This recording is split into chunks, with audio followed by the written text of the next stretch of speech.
हम हमेशा सुनते हैं कि सुपर पावर्स कितने मजेदार होंगे। उड़ना, गायब हो जाना, सुपर स्ट्रेंथ, फाइनली, राइट?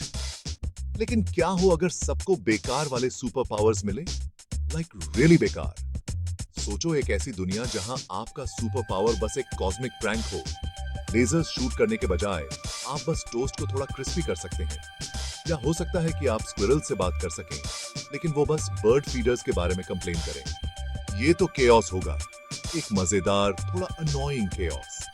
आइए मिलते हैं कुछ सुपर लोगों से जो इसी डायलेमा से जूझ रहे हैं। गैरी हमेशा से हीरो बनना चाहता था। बचपन से ही उसने खुद को एक केप में इमेजिन किया था, दुनिया को बचाते हुए। उसने बैंक रॉबर्स को रोकने और बिल्लियों को पेड़ों से बचाने का सपना देखा था। वो हमेशा सोचता था कि एक दिन वो भी कॉमिक्स के हीरोज की तरह फेमस हो जाएगा। इसके बजाय उसे वो पावर मिला जो किसी भी चीज को पिकल में बदल देता था जिसे वो छूता था। ये पावर जितना फैसिनेटिंग था, उतना ही कंफ्यूजिंग भी। उसने एक फैमिली डिनर पर इसका हार्ड वे सीखा। वो बस नॉर्मल लाइफ जीना चाहता था, लेकिन उसकी पावर्स ने उसे हर जगह फॉलो किया। एक मिनट वो मैश्ड पोटैटोज के लिए रीच कर रहा था, अगले ही मिनट उसकी प्लेट डिल पिकल्स के ढेर में बदल गई। उसका परिवार शॉक्ड था। गैरी बस भूखा था। उस दिन से फैमिली डिनर्स कभी भी पहले जैसे नहीं रहे। तब से गैरी हर जगह दस्ताने पहनता था।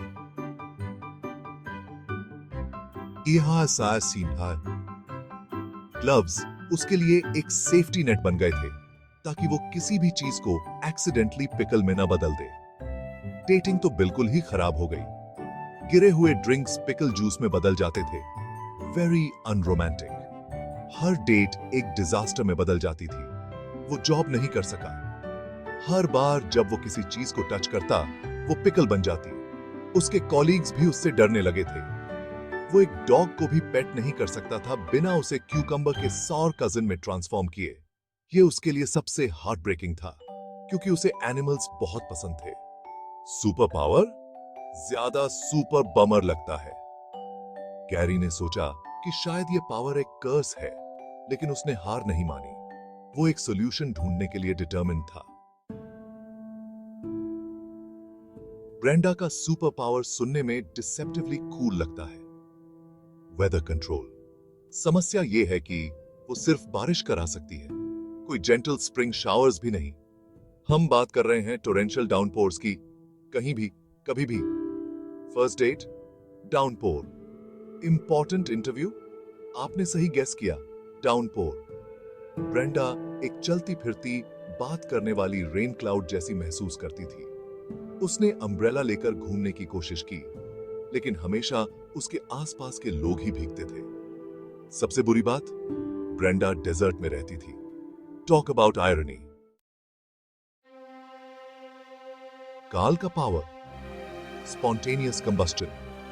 शुक्र है वो नहीं, बल्कि कोई भी ऑब्जेक्ट जिस पर वो फोकस करता था, वो बस एक ट्रैश कैन को देखकर ही इंसिनरेट कर सकता था, जो सॉर्ट ऑफ यूजफुल था, कांस्टेंट फायर हैजर्ड को छोड़कर। उसने अनगिनत फोन्स, वॉलेट्स और सनग्लासेस के पेयर्स जला डाले, जितने वो काउंट कर सकता था। हर बार जब वो किसी चीज पर कंसंट्रेट करता, वो स्पॉन्टेनियसली कंबस्ट हो जाती। उसका अपार्टमेंट बहुत कम डेकोरेटेड था, ज्यादातर फायर रिटार्डेंट मटेरियल से। डेट्स तो आउट ऑफ द क्वेश्चन थी। सोचो, किसी को ये एक्सप्लेन करने की कोशिश करो कि आपके डेट का मेन्यू अचानक फ्लेम्स में क्यों चला गया। It's a super power, I swear. Yeah, right, Carl. No second date for you. Carl ने सोचा कि शायद वो कभी नॉर्मल लाइफ नहीं जी पाएगा। उसने कई बुक्स पढ़ी और मेडिटेशन टेक्निक्स ट्राई की, लेकिन कुछ भी काम नहीं आया। हर बार जब वो किसी चीज पर फोकस करता, वो जल जाती। फिर एक दिन उसने एक फायर प्रूफ सूट ट्राई किया। उसने महसूस किया कि शायद ये सॉल्यूशन हो सकता है। उसने एक साइंटिस्ट से बात की और अपने पावर्स को कंट्रोल करने के लिए हेल्प मांगी। धीरे धीरे उसने अपने पावर्स को कंट्रोल करना सीख लिया, और फिर फाइनली कार्ल ने एक डेट पर जाने की हिम्मत जुटाई। इस बार कोई स्पॉन्टेनियस कंबस्टन नहीं हुई। कार्ल ने फाइनली अपने पावर्स को एक्सेप्ट कर लिया और एक नॉर्मल लाइफ जीने लगा। सेक्शन 5। सुपर पावर वाली जॉब मार्केट, जहां यूजलेस टैलेंट्स का बोलबाला है, हर किसी के पास सुपर पावर्स होने के कारण जॉब मार्केट बन गया है। Interesting. Pickle packer wanted must be immune to brine. Professional rainmaker for drought-stricken regions. Bring your own umbrella. Fire safety instructor. Pyromaniacs need not apply.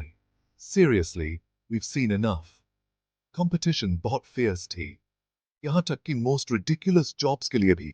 कौन जानता था कि इतने सारे लोग थे जो डस्ट बनीज से कम्युनिकेट कर सकते थे या अपनी आईब्राउज को मैकरीना डांस करा सकते थे।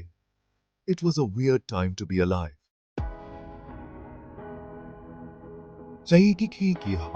C Section 6 जब लाइफ आपको पिकल्स दे तो डेली खोलो।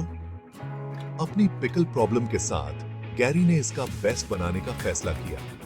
उसने सोचा कि क्यों ना अपनी इस समस्या को एक अवसर में बदल दिया जाए। उसने एक डेली खोली, गैरीज गोरमेट पिकल्स, और ये सरप्राइजिंग सक्सेस बन गई। लोग उसकी दुकान पर आते न केवल स्वादिष्ट सैंडविच के लिए, बल्कि उसकी अनोखी कहानी सुनने के लिए भी। लोगों को सैंडविच ऑर्डर करने और देखने का नॉवेल्टी पसंद आया, जैसे गैरी एक रिजाइंड साई के साथ ब्रेड, मीट और वेजीज को पिकल मास्टरपीस में बदल देता था। उसकी कला और मेहनत ने लोगों को आकर्षित किया और उसकी दुकान को एक खास पहचान दिलाई। ब्रेंडा, ह्यूमन रेन क्लाउड, को एक डेजर्ट फार्मिंग कलेक्टिव ने हायर कर लिया। उसकी अनोखी क्षमता ने उसे एक नई दिशा दी। उन्हें बारिश की जरूरत थी, उसने प्रोवाइड कराई, दोनों तरफ से बहुत ग्रम्बलिंग के साथ।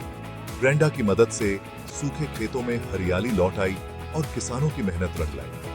यहां तक कि कार्ल, एक्सीडेंटल आर्सनिस्ट, को डेमोलिशन एक्सपर्ट के रूप में अपनी नीच मिल गई। उसकी अनजाने में आग लगाने की आदत ने उसे एक नई पहचान दी। इट वॉज़न्ट ग्लैमरस, लेकिन इससे बिल्स का भुगतान हो गया और फायर डिपार्टमेंट उसकी पीठ से हट गया। ज्यादातर कार्ल ने अपनी नई नौकरी में खुद को साबित किया और एक नई शुरुआत की।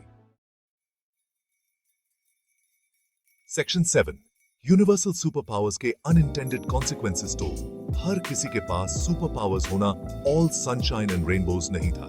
यह ज्यादा पिकल जूस और अनएक्सपेक्टेड डाउनफॉल्स जैसा था।